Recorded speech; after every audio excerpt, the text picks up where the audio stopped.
बिस्मिल्लाहिर्रहमानिर्रहीम, अस्सलाम वालेकुम। कैसे हैं आप सब बेटा? आज 22 जून है और आज हम पाकिस्तान स्टडीज़ की क्लास हमारी यूनिट नंबर 3 से ही है। लास्ट भी जो है वो आपको थर्सडे को मैंने जो डायरी दी थी, सॉरी वेडनेसडे को आपको काम दिया था क्या जो समर पैक है उसमें से, और साथ ही जो है वो आपको नेक्स्ट टॉपिक भी पढ़ाया था। तो आज हम देखते हैं 9th क्लास की हमारा टॉपिक कौन सा है।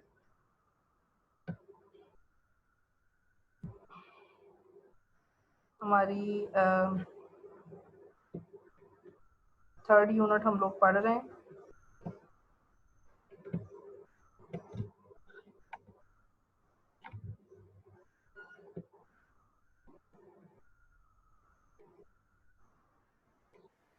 बेटा मैं आपकी स्लाइड्स नहीं बनाती होती, मैं आप लोगों की बुक ही यूज़ कर रही हूँ ताकि आप लोगों को पढ़ने में, सबक याद करने में या चीज़ें समझने में कोई मसला ना हो। लास्ट टॉपिक हम लोगों ने पढ़ा था पाकिस्तान की आबोहवा के असरात, और आज हमारा नेक्स्ट उससे है ट्रॉपिकल रीजन्स हमने पढ़ने हैं। पाकिस्तान के क्लाइमेटिक रीजन्स कितने हैं।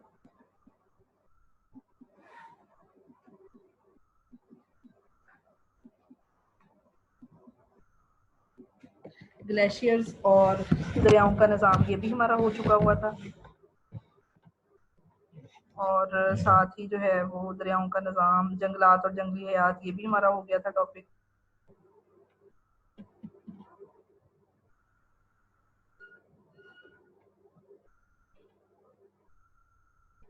पाकिस्तान की जंगली हयात ये भी हमने पढ़ लिया था बेटे। और नेक्स्ट हम देखते हैं पाकिस्तान के जी मेजर नेचुरल रीजन्स हैं हमारे, सॉरी जो है वो क्लाइमेटिक रीजन्स नहीं है, ये वाला आज का टॉपिक है हमारा कि पाकिस्तान के जो है वो अहम कुदरती खित्ते, खसूसियात और मसाइल, ये आज हमने इसके पढ़ने।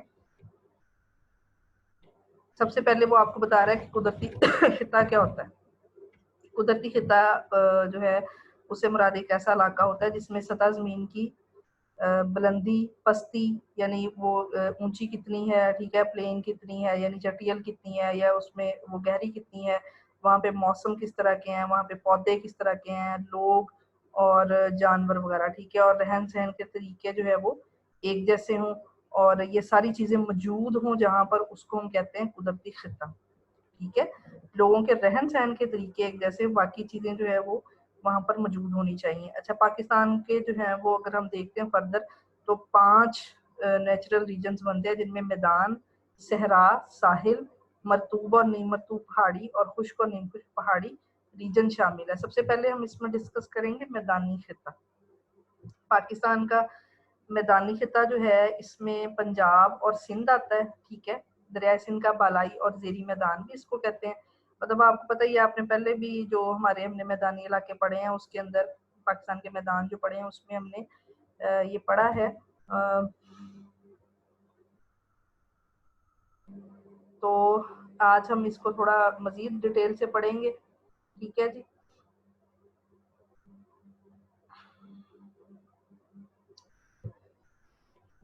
तो कभी कभी जो है वो जी, तो सबसे पहले हम देखते हैं मैदानी खिता, ठीक है। पाकिस्तान का जो है वो आपको पता है इसमें दरिया सिंध का बालाई और जेरी मैदान, वो आपको पता है मट्ठन कोट तक जो है वो पंजाब, और उसके बाद आगे फिर ठट्ठा तक जो है वो सिंध का इलाका चला जाता है। इसके अलावा भी है, मतलब खैबर पख्तूनख्वा का जो मैदानी इलाका है वो भी पाकिस्तान के मैदानी खित्ते के अंदर आता है। खित्ते में की बात कर रही हूँ मैं, ठीक है, ओवरऑल एक तरह का जो इलाका है। उसके बाद बलूचिस्तान का भी कुछ हिस्सा जो है वो पाकिस्तान के मैदानी खित्ते में आता है। सबसे पहले हम पंजाब को देखते हैं। ये खित्ता दरिया सिंध का बालाई मैदान भी है, ठीक है। ये जरखेज है, जाहिर सी बात है जरखेज है क्योंकि ये दरियाओं की लाई हुई मट्टी से बना है। दरिया क्या करते हैं कि जब बहते हैं अपने साथ रेत, मट्टी, बजरी, गारा और डिफरेंट जो है वो चीजें बहा के ले आते हैं, और फिर ये चीजें तह दर तह बछाते रहते हैं, इस तरीके से मैदान डेवलप होते हैं, ठीक है। तो वो कहता है साल ब साल जो है वो साला साल की लाई हुई भालदार नरम मट्टी से बना हुआ है, ठीक है। ये खित्ता जो है पोटोहार और कोहिस्तान नमक से शुरू होता है और मट्ठन कोट तक सारा एरिया जो है इसको पंजाब का मैदानी खित्ता बलाई जो है वो कहते हैं। सिंध का बलाई मैदान, या पंजाब का मैदानी खित्ता, ठीक है। ये बहुत बड़ा काबिल काश्त रकबा है। दो दरियाओं के दरमियान की जमीन को दोआबा कहते हैं, इसको अंडरलाइन कर लें। दो दरिया, ठीक है, उनके दरमियान का जो इलाका आएगा, मैदानी इलाका आएगा, उसको हम कहेंगे दोआबा। पंजाब जो है ये कई दोआबों के दरमियान, आपको पता है पंजाब का मतलब ही पंज आब है, यानी 5 दरियाओं की सरजमीन, ठीक है। और फिर यहाँ पर जो है वो दरिया से बहुत सारी जो है वो एरियाज को करता है, ठीक है। बहुत सारे इसके मावनीन दरिया हैं जहाँ पर ये बहुत सारी ब्रांचेस में डिवाइड भी हो जाता है, बहुत सारे दरिया इसके साथ मिल जाते हैं, और ये सबके साथ जो है वो अपना जो है वो बनाता हुआ, आपको पता है कि मिलता हुआ और अपना रास्ता बनाता हुआ ये पानी फ्राहम करता हुआ पूरे इलाके को, और फिर जो है वो ये आगे बढ़ता चला जाता है सिंध की तरफ। तो यहाँ पर फसलों की जो आपाशी है उसका सबसे बड़ा जरिया नहरें हैं।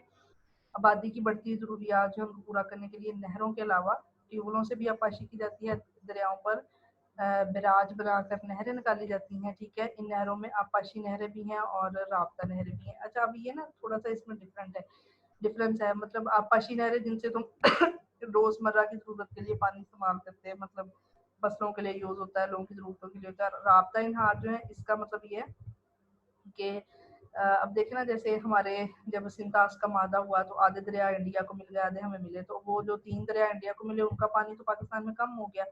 तो इसलिए उस पानी की कमी को जो है वो पूरा करने के लिए क्या किया गया कि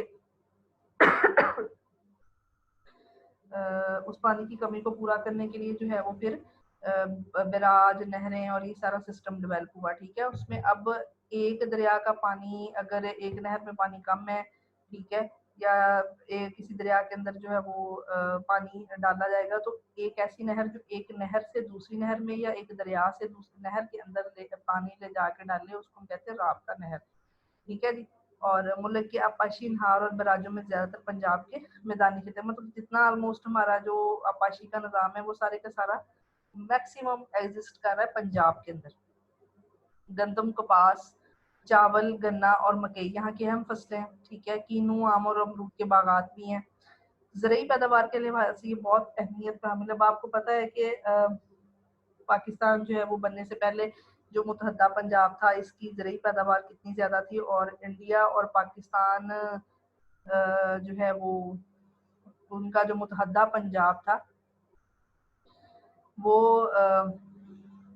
किस तरीके से मुतहदा पंजाब जो है वो कितनी उसके अंदर ज़रूरी पैदावार होती थी और कैसे उसको दुनिया नाजगर कहती थी, ठीक है। गंदम की पैदावार इसके अंदर इतनी ज़्यादा होती थी। तो ये मुल्क की बहरहाल अब भी जो हमारे पास पार्टीशन के बाद हिस्सा ये काफ़ी ज़रखेज़ है और मुल्क की ग़िज़ाई ज़रूरियात को पूरा भी करता है। फिर फलों के अलावा यहाँ पर कपास और चावल की बरामद से जो है वो कसीर ज़र मुबादला भी कमाया जाता है। हमारे यहाँ जो है वो हमारे इलाके का बासमती चावल यानी पंजाब का, ठीक है, अपनी खुशबू और जायके के लिहाज से दुनिया भर में शोहरत रखता है। आप लोग भी वैसे एक्सपेरिमेंट कभी कीजिएगा। वैसे तो चावलों की बहुत सारी किस्में हैं, लेकिन जो बासमती चावल है ये वाकई बहुत ज़्यादा टेस्टी होता है और इसकी खुशबू भी बहुत अच्छी होती है। अच्छा, उसमें फिर ज़रूरी पैदावार की जो बुनियाद है उस पर सनती खित्ते की जारी बात है। हमारा जो है वो ये ज़रूरी इलाका है और फिर हमारी इंडस्ट्री जो है उसकी बेस जो है वो एग्रीकल्चर पे ही है। ज़ाहिर सी बात है खाम माल हमने अपनी इंडस्ट्री के लिए मैक्सिमम जो है वो ज़राअत से ही लेना है। जैसे कपड़े की सनत है, तो कपड़े की सनत जो है वो धागे पर खड़ी है, ठीक है। धागा और कहाँ से बनता है? कपास से, ठीक है। तो कपास कहाँ से आनी है? एग्रीकल्चर ज़राअत के जरिए। पंजाब के मैदानी खिते का ज्यादा हिस्सा जो है वो गुंजान आबाद है। फिर अब जाहिर सी बात है ये इलाका ऐसा है कि यहाँ पर पानी भी है, यहाँ पर इंडस्ट्री भी है, ये मतलब जरखेज भी है, ठीक है। यहाँ पे मौसम भी सारे हैं, और फिर दूसरी बात ये मैदानी इलाका है, यहाँ का जो सड़कों का निज़ाम है वो बेहतरीन है, हर तरह की फैसिलिटीज यहाँ पे अवेलेबल हैं। तो ये पाकिस्तान का सबसे गुंजान आबाद इलाका है। गुंजान आबाद कहते हैं जिसपे बहुत ज्यादा आबादी हो, ठीक है। और उसकी रीज़न ही ये है कि ये मैदानी इलाका होने की वजह से डेवलप है, इसके अंदर हर चीज़ अवेलेबल है, ठीक है। हर तरह की फैसिलिटी अवेलेबल है, जैसे लाहौर, फैसलाबाद, मुल्तान वगैरह। ये डेंस पॉपुलेटेड है, मतलब बहुत ज़्यादा इनके अंदर आबादी है। लाहौर जो है वो पंजाब का कैपिटल भी है, जिस तरह इस्लामाबाद पूरे पाकिस्तान का कैपिटल है ना, इस तरह लाहौर जो है वो सिर्फ पंजाब का कैपिटल है, यानी सूबे के अंदर जो एक उसका दारुल खलाफा जिसको बोलते हैं। अच्छा, उसके बाद आ जाते हैं सिंध का मैदानी खिता। इस खिते को दरियाए सिंध का ज़ेरी मैदान कहते हैं, ठीक है। और जिस तरह बालाई मैदान यानी पंजाब जो है वो ज़रखेज़ है, इसके मशरक में सहराए थार है, ठीक है। और ये ज़्यादातर आपाशी जो है वो नहरों से होती है, लेकिन फसलों के लिए पानी की कमी को ट्यूबलों से भी जो है वो पूरा किया जाता है। सखर बैराज यहाँ का सबसे बड़ा बैराज है और सबसे पुराना बैराज भी है, ठीक है। दूसरे दो बैराजों में गुद्दू और कोटरी भी हैं, इनसे भी नहरें निकाली गई हैं। गंदुम, गन्ना, चावल और कपास इस खत्ते की अहम फसलें हैं। इस खत्ते का केला, अमरूद और खजूर बहुत ज्यादा मशहूर है। कराची और हैदराबाद यहाँ के दो बड़े शहर हैं, ये दोनों शहर संतों के लिए भी मशहूर है। हाँ जी, कराची जो है ये सबसे बड़ा हमारा इंडस्ट्रियल सिटी है, मेट्रोपॉलिटन सिटी है हमारा, ठीक है। तजारती मरकज है बहुत, सबसे बड़ा पाकिस्तान का। और इंटरनेशनल मार्केट भी यहाँ पे लगती है। कपास की जो है वो इंटरनेशनल मार्केट लगती है। इंटरनेशनल मार्केट का मतलब ये होता है कि अब देखिए ना, आप लोगों ने अक्सर सुना होगा कि पाकिस्तान जो है वो फलां चीज फलां मुल्क से खरीदता है, फलां चीज फलां मुल्क से खरीदता है, ठीक है। जैसे मैं आपको चाय की एग्जांपल देती हूँ, तो हम देखते हैं कि चाय की पत्ती जो है वो हम ज्यादातर बांग्लादेश से, कीनिया से, इन इलाकों से खरीदते हैं, श्रीलंका से खरीदते हैं, ठीक है। लेकिन अब ऐसा नहीं होता कि पाकिस्तान अलग अलग इन मुल्कों में जाता है। तो ट्रेड के अंदर ये रूल है कि हर एक चीज की, एक प्रोडक्ट की जो है ना वो इंटरनेशनल मार्केट लगती है किसी एक कंट्री में। तो चाय की इंटरनेशनल मार्केट लगती है लंदन में, ठीक है। तो पाकिस्तान आराम से लंदन जाता है, वहाँ पर डिफरेंट कंट्रीज की प्रोडक्ट्स पड़ी होती हैं, उनको खरीद लेता है। इसी तरह पाकिस्तान के अंदर जो है वो कराची में कपास की मार्केट लगती है, ठीक है। तो बहरहाल इसलिए, लेकिन सिंध भी जो है ये हमारा बहुत ज़्यादा ज़रखेज़ है इलाका, लेकिन यहाँ पर प्रॉब्लम है कि यहाँ पर दो बड़ी नेचुरल चीज़ें हैं जो कि एनवायरनमेंट के अंदर चेंज का बायस बनती हैं, मौसम के अंदर बहुत बड़े चेंज का बायस बनती है। एक तो समंदर है, दूसरा डेजर्ट है, ठीक है। समंदर के ऊपर हवाएं इतनी ज़्यादा नमी वाली होती हैं कि वहाँ तक गर्म हवाएं पहुँचती नहीं है। अब गर्म और ठंडी हवा जब मिलती है, टकराती है, फिर बादल बनते हैं, फिर बारिश होती है, ठीक है।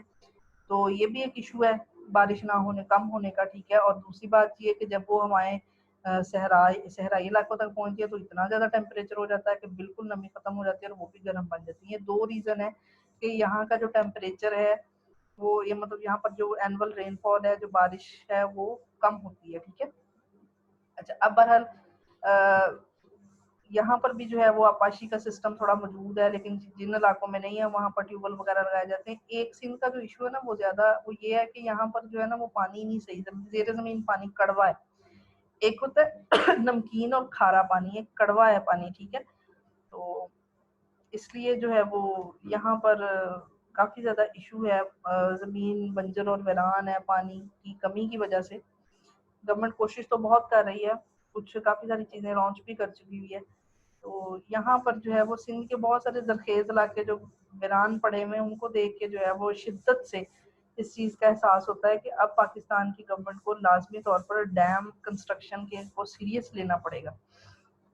अगर डैम कंस्ट्रक्ट नहीं होते हैं तो फिर जो है वो कभी भी हम इतना जो जरखेज हमारी लैंड है जो ज़ाया हो रही है उसको हम यूटिलाइज नहीं कर पाएंगे। इवन दैट के सिंध में काफ़ी सारे इलाकों पर जो है वो काफ़ी सारे इलाकों में चावल की काश्त पे पाबंदी है, गन्ने की काश्त पे पाबंदी है। एक वो बे काश्त करते होते हैं, वो पानी के अंदर होती है, वो उसकी काश्त पर पाबंदी, वो सिर्फ पानी ना होने की वजह से, ठीक है। बहरहाल आगे आ जाता है सूबा खैबर पख्तूनख्वा और बलूचिस्तान का मैदानी खिता। सूबा खैबर पख्तूनख्वा जो है उसका मैदानी खिता ज़्यादातर पेशावर, मतलब ये वो सिटीज़ बताएगा कि किन इलाकों में मैदान है। अदरवाइज ये दोनों ऑलमोस्ट जो है वो पहाड़ी इलाके हैं, कुछ खुश्क और नीम खुश्क हैं, कुछ मरतूब मतलब ज़्यादा बुलंदोबाला, जिस तरह के का जो है ये नदरन एरिया सारे इसी के अंदर लोकेट करते हैं। सूबा खैबर पख्तूनख्वा का जो मैदानी खिता है ये ज़्यादातर पेशावर, बन्नू, लकी मरवत, डी आई खान, डेरा इस्माइल खान। अच्छा, अब ये ना पाकिस्तान में दो सिटी जो है वो डेरा जात है। डेरा जात से मुराद ये होता है, जिस तरह आपने ऊपर पढ़ा था ना दोआबा, के दो दरियाओं के दरमियान का जो इलाका है उसको हम दोआबा कहते हैं। तो इस तरह जो डेरा जात है, एक तरफ इसके पहाड़ होते हैं, एक तरफ दरिया हो, ठीक है। तो दरमियान का जो इलाका है उसको कहते हैं डेरा। पाकिस्तान में इस तरह के दो इलाके हैं, डेरा इस्माइल खान और डेरा गाजी खान। और मर्दान के, इस वजह से इनको डेरा का वर्ड इनके साथ यूज होता है। डीआई खान और मर्दान के इलाकों पर मुश्तमिल है। पेशावर के मैदानी खिते को वारसक डैम से नहरें निकालकर सैराब किया जाता है। मर्दान के खिते को दरिया सिंध से निकलने वाली पोहोर हाई लेवल केनाल और बनू लकी मरवत के इलाके को दरिया कुरम से निकाली जाने वाली नहर सराब करती है, जबकि डीआई खान को चश्मा राइट बैंक केनाल सराब करती है। ठीक है, ये अब आप लोगों ने मेरा बेटा याद रखना है कि किस इलाके को कौन सी नहर जो है वो सराब करती है।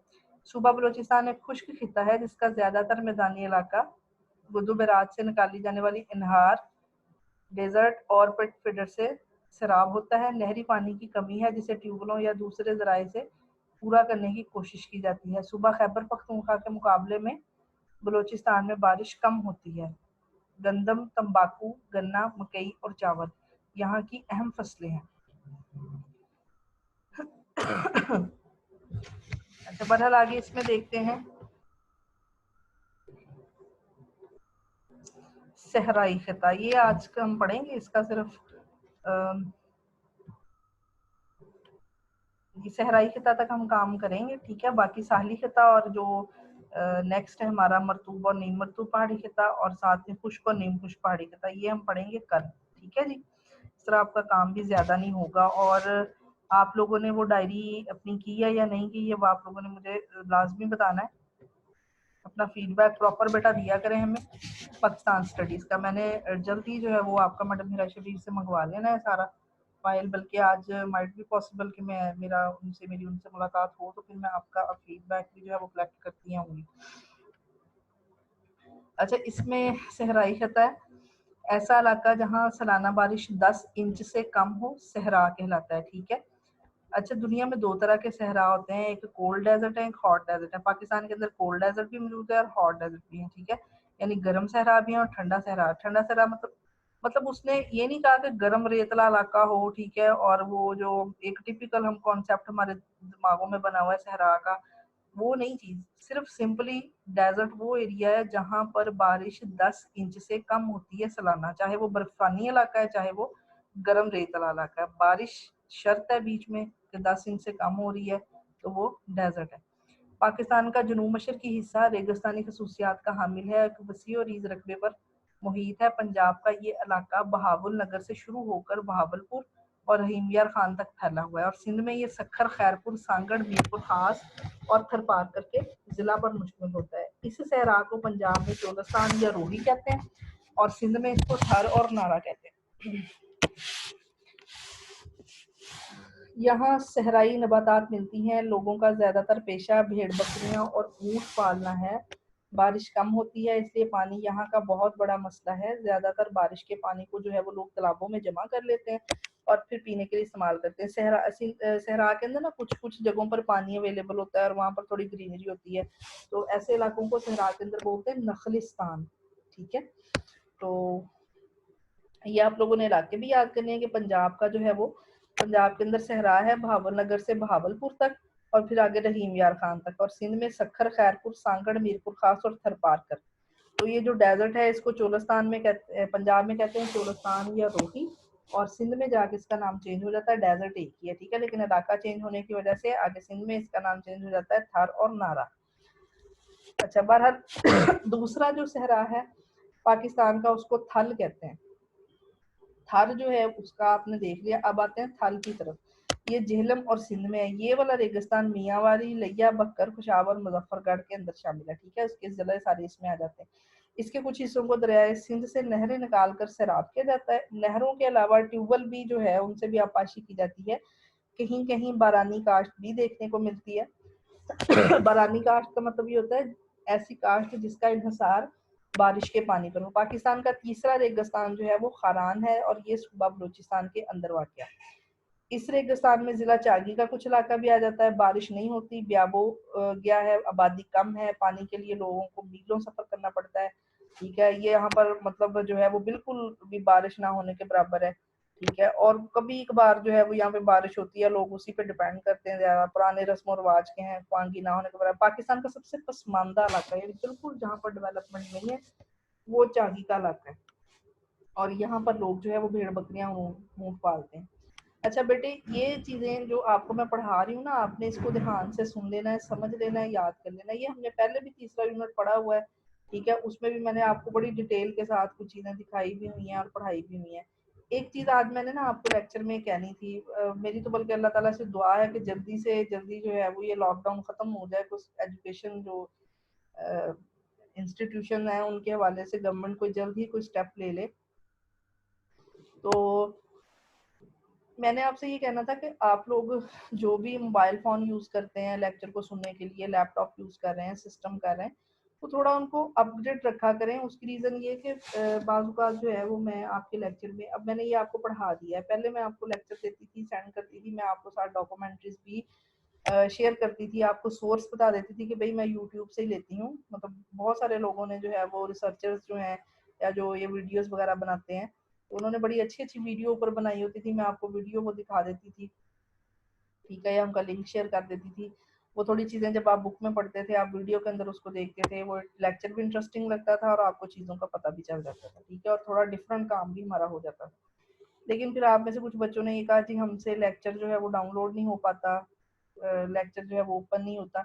उसकी रीज़न ये है कि वो मेरे पास कोई प्रॉब्लम नहीं है, मैं आपको बिल्कुल जो है वो एक लेटेस्ट चीज़ भेजती होती हूँ, लेकिन आप लोग अपने मोबाइल के अंदर या अपने लैपटॉप में जो भी जो है उसको अपडेट किया करें, उसको उसके अंदर स्पेस इतनी रखा करें कि अगर कुछ एमबीज बढ़ जाते हैं लेक्चर के, तो वो आपका लेक्चर जो है वो ओपन हो जाए। काफ़ी दफ़ा मुझे ये प्रॉब्लम जो है वो फेस करना पड़ा है और मैं आपका लेक्चर सारा रिकॉर्ड करती हूँ जूम पे, ठीक है। तो इसलिए जो है वो आप थोड़ा सा काइंडली मेरे साथ इस मामले में कोऑपरेट किया करें, ताकि आप लोगों को जो है ना वो लेक्चर थोड़ा जो है वो ज़रा कलरफुल सा कह लें, थोड़ा लेटेस्ट सा, थोड़ा ज़रा इंटरेस्टिंग सा बना के मैं आपको सेंड करूँ कि आपको बोरिंग ना लगे। वैसे तो बेटा अपने मुल्क के बारे में पढ़ना मुझे तो कभी आज तक नहीं बोरिंग लगा, तो आपको भी नहीं बोरिंग लगना चाहिए, ठीक है।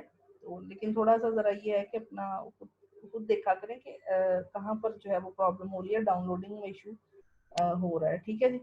अच्छा बेटा, ये चीज़ें साथ-साथ आप लोगों ने याद कर लेनी है। अपना जो समर पैक आपको मैंने दिया हुआ है, आप लोगों की लास्ट टाइम मैंने डायरी आपको एक दी थी, एमसीक्यूज़ दिए थे, शॉर्ट क्वेश्चन दिए थे।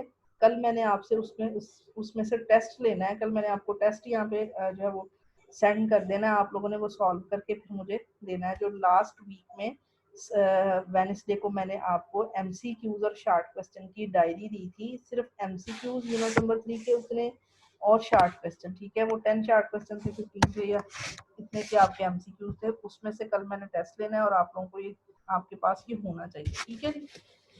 अपना ख्याल रखिएगा, अल्लाह ताला आप सबको अपने हिफ्ज़-ओ-मान में रखे और साथ ही साथ जो है वो अल्लाह ताला आपको हिदायत दे, तौफीक दे कि आप काम अपना जो है वो डेली और टाइम पे किया करें। अल्लाह हाफ़िज़ बेटा।